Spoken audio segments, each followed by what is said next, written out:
കേരള സംസ്ഥാന ന്യൂനപക്ഷ കമ്മീഷന്റെ ആഭിമുഖ്യത്തിൽ സെമിനാർ മെയ് 25-ന് കോട്ടയം മാമ്മൻ മാപ്പിള ഹാളിൽ നടക്കുമെന്ന് കമ്മീഷൻ ഭാരവാഹികൾ വാർത്താസമ്മേളനത്തിൽ അറിയിച്ചു.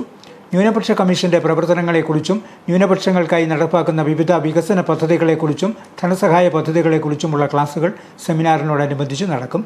ഭരണഘടന വിഭാവനം ചെയ്യുന്ന മതന്യൂനപക്ഷങ്ങൾക്ക് സാമൂഹികവും സാമ്പത്തികവും വിദ്യാഭ്യാസപരവുമായി എന്തൊക്കെ അവകാശങ്ങളുണ്ട് എന്നതിനെക്കുറിച്ച് ബോധ്യപ്പെടുത്തുകയും അവകാശ നിഷേധം ഉണ്ടാകുമ്പോൾ അതിൽ ഇടപെടുകയും ചെയ്യുക എന്നതാണ് കമ്മീഷന്റെ ചുമതല.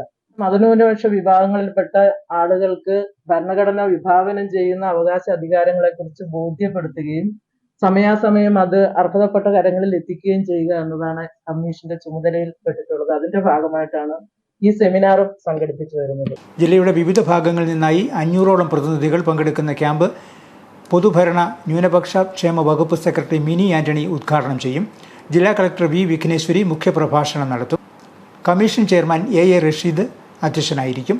വാർത്താസമ്മേളനത്തിൽ ന്യൂനപക്ഷ കമ്മീഷൻ അംഗം പി റോസ, സംഘാടക സമിതി chairman Tom Joseph, Rafeeq Ahmed Saqafi, S A Shamsuddin, Abdul Majeed, Beena P Anand തുടങ്ങിയവർ പങ്കെടുത്തു.